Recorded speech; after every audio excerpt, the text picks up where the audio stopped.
नफरत नहीं, हम प्रेम के आदी हैं, पर गर्व से कहते हैं हम हिंदुत्ववादी हैं।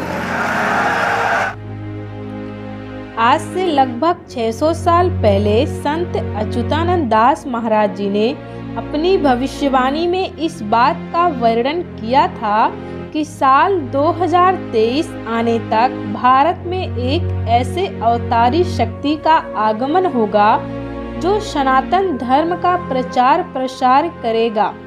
आज जिस तरह से बाबा बागेश्वर धाम का चर्चा जोरों शोर से हो रहा है, उससे तो ऐसा प्रतीत हो रहा है कि संत अच्युतानंद दास महाराज जी ने अपनी भविष्यवाणियों में जिस व्यक्ति का वर्णन किया है वह नाम कोई और नहीं बल्कि बाबा बागेश्वर धाम उर्फ धीरेन्द्र शास्त्री जी है।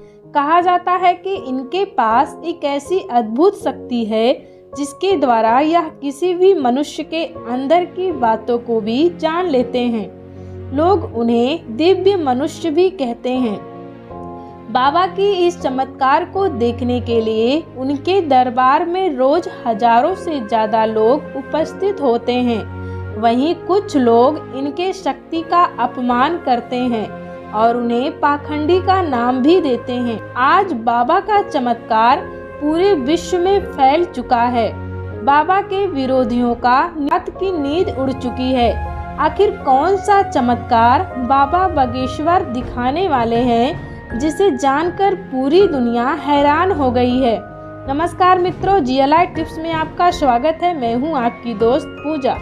आज हम आपको बाबा बागेश्वर धाम आज पूरे विश्व में सनातन धर्म का झंडा गाड़ने के लिए आए दिन चमत्कार दिखाने से पीछे नहीं हट रहे हैं। बाबा बागेश्वर का सिर्फ एक ही उद्देश्य है, पूरे विश्व में सनातन धर्म को फैलाना। मान्यता है कि उनके अंदर स्वयं बजरंग बली की शक्तियां समाई हुई हैं, जिसके द्वारा वह अपने सामने आए व्यक्ति के अंदर की बातों को भी जान लेते हैं।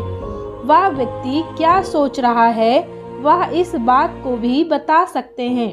ऐसे में बहुत सारे लोगों के अंदर यह सवाल आता होगा कि ऐसा तो सिर्फ भगवान का कोई अवतार ही कर सकता है या फिर स्वयं भगवान ही कर सकते हैं। तो क्या बाबा बागेश्वर धाम वही अवतारी शक्ति है जिसका वर्णन आज से लगभग 600 साल पहले उड़िया भाषा में लिखी गई मलिका ग्रंथ की कई भविष्यवाणी में किया गया था? क्या बाबा बागेश्वर ही हैं भगवान विष्णु का अंतिम अवतार? जिस तरह से आज भारत के 4 तीर्थ स्थल लुप्त होने की अवस्था में आ गए हैं, वह बहुत सारे देव स्थल भी ऐसा संकेत दे रहे हैं कि मानो अब कलयुग खत्म होने के समीप पहुंच चुका है। क्योंकि संत अच्युतानंद दास महाराज जी ने ऐसा साफ साफ कहा था कि जब कलयुग का अंत समय आएगा तो सबसे पहले भारत के तीर्थ स्थल गायब हो जाएंगे, पुरातन देव स्थल भी लुप्त हो जाएंगे और कुछ लुप्त होने की अवस्था में आ जाएंगे। तब भारत में एक अवतारी शक्ति का आगमन होगा जो पूरे विश्व में सनातन धर्म का प्रचार प्रसार करेगा और अधर्म का अंत करके धर्म का स्थापना करेगा। बागेश्वर बाबा धाम की दिव्य दुनिया। दोस्तों, छतरपुर के पास गाढ़ा गांव में बालाजी हनुमान जी का एक सिद्ध मंदिर स्थित है।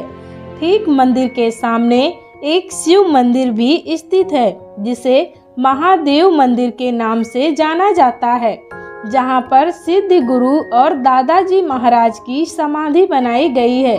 गाढ़ा उत्तराखंड का वही स्थान है जिसे बाबा बागेश्वर धाम की शक्ति माना जाता है। पंडित धीरेन्द्र गर्ग जी अपने दादाजी को ही अपना गुरु मानते थे, जो कि एक सिद्ध संत भी माने जाते थे। वह निर्मोही अखाड़े से जुड़कर अपना दरबार लगाते थे। कहा जाता है कि बाबा बागेश्वर धाम को उनके दादाजी और हनुमान जी की ऐसी कृपा प्राप्त हुई कि उन्हें दिव्य शक्ति का आभास होने लगा। धीरे धीरे वह अपने दादाजी की तरह ही लोगों की कष्टों को दूर करते करते खुद का अपना दरबार लगाने लगे। बाबा का कहना है कि उन्हें हनुमान जी और सिद्ध महाराज जी का प्रत्यक्ष रूप से दर्शन हुए हैं।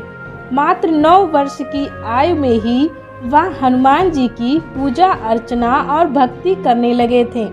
कहा जाता है कि उनकी इसी भक्ति को देखकर हनुमान जी ने उन्हें ऐसा शक्ति दिया था जिससे वह लोगों के मन की बात को जान लेते हैं। बाबा बागेश्वर धाम में मंगलवार को लोग अपनी अर्जी लेकर आते हैं। अर्जी में वह लाल कपड़े में नारियल बांधकर अपनी मनोकामनाओं को मानकर वहां किसी स्थान पर बांध देते हैं और भगवान श्री राम का नाम लेकर 21 बार परिक्रमा करते हैं। आप सब बाबा बागेश्वर धाम के बारे में क्या सोचते हैं? क्या संत अच्युतानंद दास महाराज जी ने इनको लेकर ही भविष्यवाणी में संकेत दिया है? क्या बाबा बागेश्वर धाम समस्त संसार में सनातन धर्म का झंडा गाड़ पाएंगे? और आप सबको इनकी शक्तियों पर कितना विश्वास है, हमें कमेंट सेक्शन में कमेंट करके ज़रूर बताएं। अगर वीडियो अच्छा लगा हो तो जय बजरंगबली ज़रूर लिखें।